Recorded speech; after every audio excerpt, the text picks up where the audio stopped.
Great Tuesday to you all.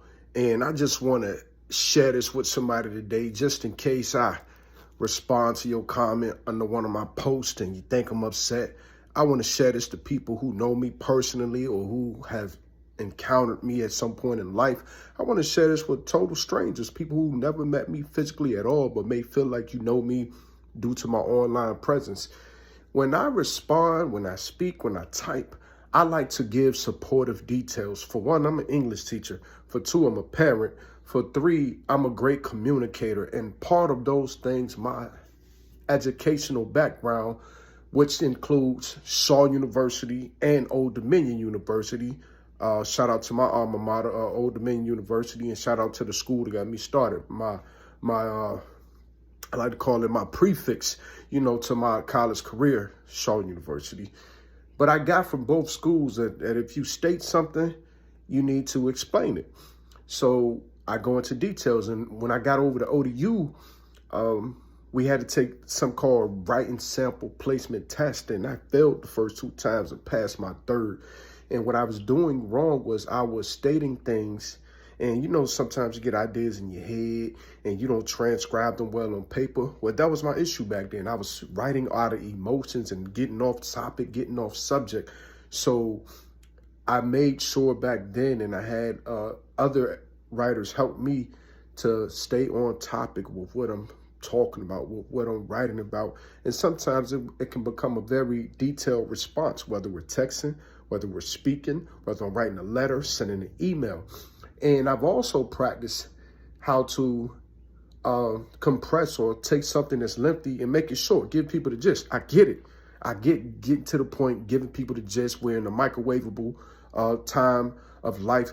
However, being a great communicator, the teacher in me, the guidance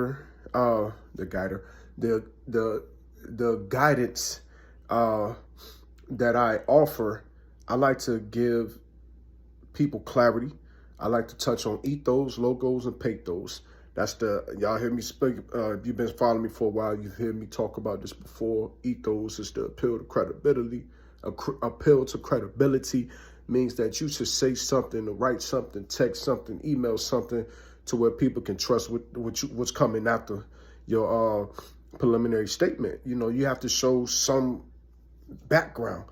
Appeal to logic, which means you want to make a logical appeal to people when you're writing, speaking, typing, all of the above, even drawing with captions. You want to make a logical appeal because you want what you're saying to make sense. And then pathos is the appeal to emotion. You want to strike a nerve in people when you're speaking to them, when you're writing to them, when you're emailing them, so that and make a connection with them. It's almost like empathizing, feeling with people, so that so that your reader, your audience can connect with you. So ethos, logos, pathos. So sometimes when I'm writing, responding to people in my writing, when I'm sending an initial letter, text, email, whatever it is, people may think that I am upset about something, and I'm nowhere near upsetness. And I have to tell people in the beginning, like, hey, I'm calm, I'm not mad. I got to tell them again at the conclusion of my statements.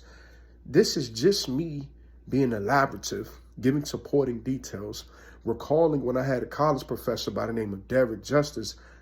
He graduated Old Dominion University. He was my professor my sophomore year at Shaw University.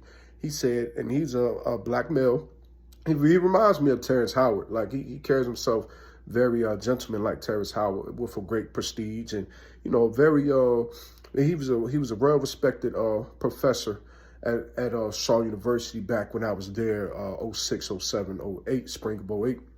And I had his class, and I know I wrote an A paper, and we had to read the paper out to class, and I stated my thesis statement with three things. I only explained two of those three, and I was like, you know what, I'm gonna get by. He still gonna give me an A.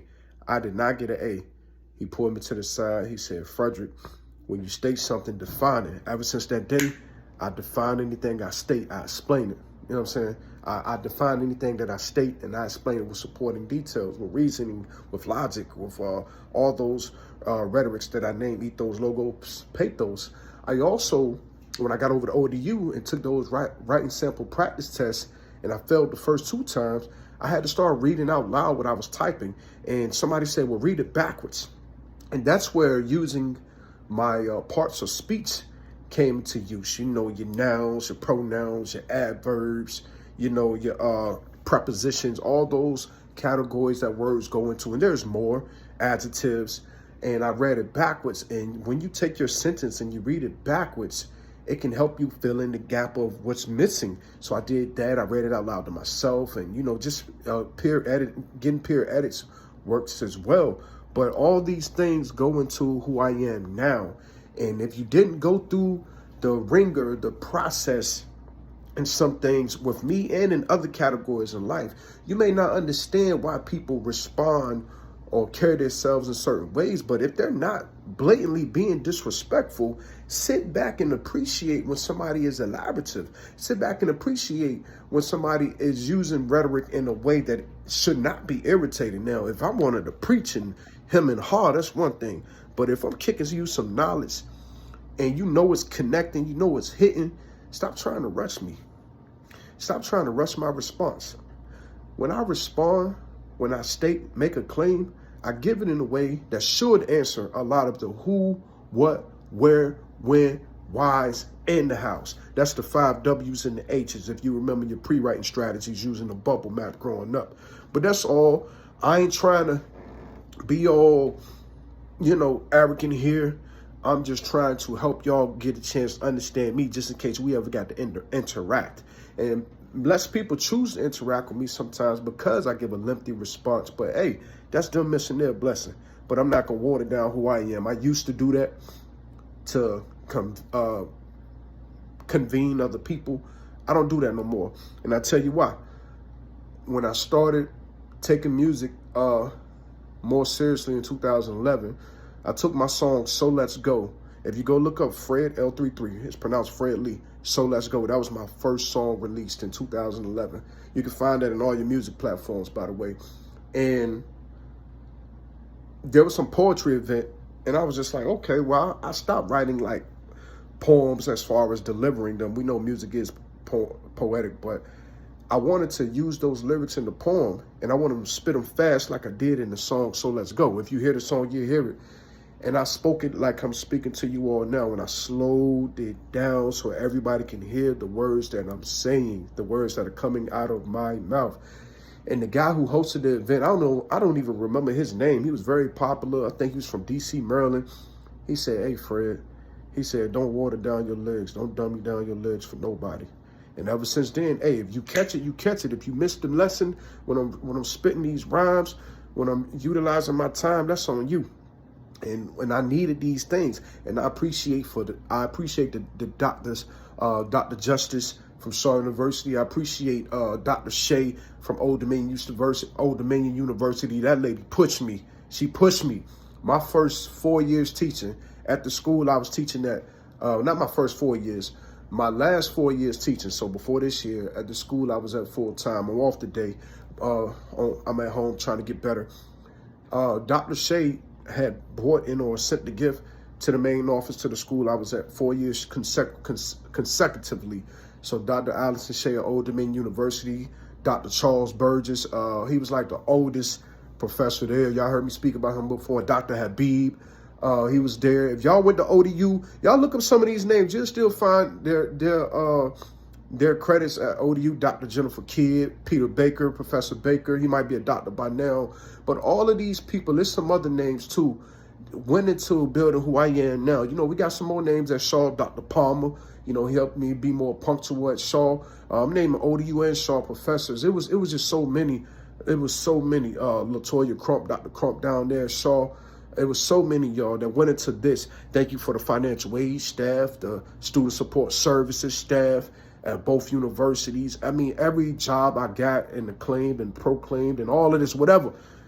Thank you, because it went into who I am now. So when you get a response from me, a reply from me, when we are in a logical conversation, a relevant debate. I am not here to be disrespectful. I am here to give you what God exposed me to, so that during the times I needed to become a better writer, I needed to become a better speaker, I needed to learn how to email and use my professional etiquette, because sometimes in a professional realm, you can use your professional etiquette in emailing and people still get mad.